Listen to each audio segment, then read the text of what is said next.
Hey cloud gamers, and welcome to the Cloud Gaming stream channel, your destination for all things cloud gaming. Today I'm having a look at cloud gaming on an iPad. This is an iPad Air. Thank you very much to GeForce Now for supplying this to make this video.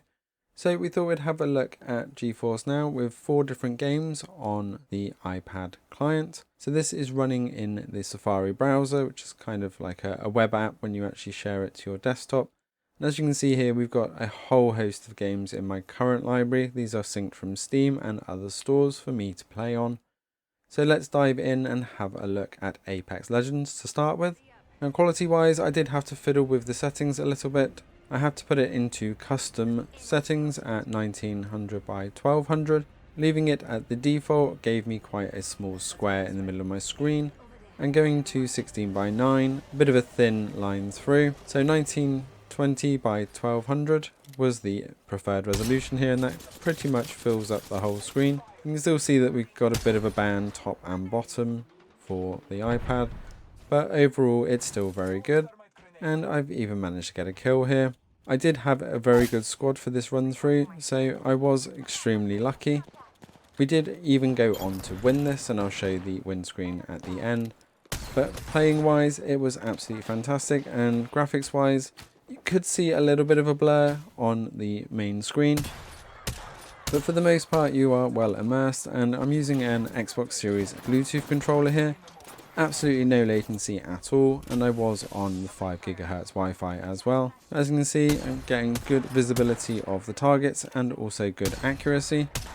And we did manage to get up to first. It was a bit of a carry in the last section as I got caught out by the shrinking circle, but overall it was a team effort.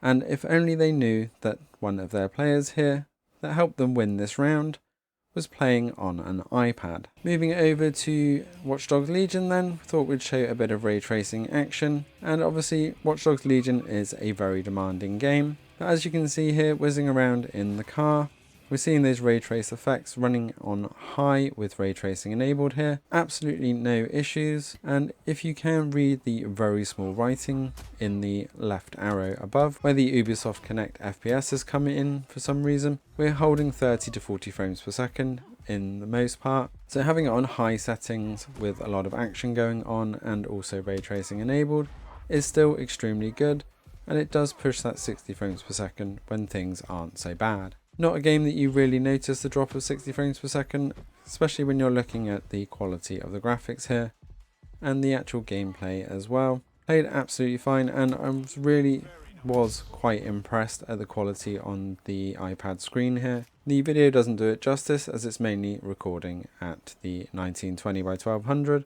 But obviously the iPad screen is a much higher resolution than that. As we move over to Outriders, once again I was severely impressed with the quality here. You can see the Steam FPS on the top right here pushing over 100 frames per second, and I was at all high settings. So I think you probably could even push ultra settings for Outriders here, but not even getting that little stutter that we occasionally see on some of the actual full-blown PCs, and the quality here was just absolutely perfect.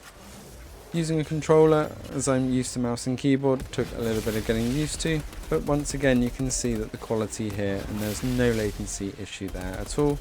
I was still able to take down a World Tier 15 boss, doing a hunt here without a big problem. I must admit, playing on the iPad, I think I actually enjoy this more than playing on the PC client, as a 1080 monitor does show up the graphics a little bit worse. And playing on the iPad, it just felt like it was the right resolution for the screen, and to have this clarity on a mobile device is just absolutely stunning. Not to mention, I can spend time with the wife while she's watching TV, and I can now game on the sofa. Finishing off then with a bit of Assassin's Creed Valhalla, this kind of produced a bit of mixed results. As we can see here on the water looks absolutely fantastic. The boat characters look a little bit weird, especially if you look at the rowers. Here it goes a bit blurry, and Igor's face also kind of goes a bit blurry here. So we do see some dynamic resolution going on, but as we go into the Abbey, we can see as part of this raid that the quality of graphics is just absolutely stunning, especially as we're going through those light and dark areas. Once again, you can just about make out the FPS for Ubisoft Connect in the top left here. We're pushing over 60 frames per second most of the time. Although I did bite off a bit more than I could chew with this raid, as I got a bit excited going a bit further away from my main area and went a bit above my power level. So although it is absolutely stunning and the controller was perfect, I did get caught off guard, and this raid was definitely above my grade. Let us know whether you will be gaming on iPad or iOS devices in future now that it is fully supported by GeForce NOW. Thanks for watching. Don't forget to hit that subscribe button, stay up to date with all things cloud gaming, and we will see you next time.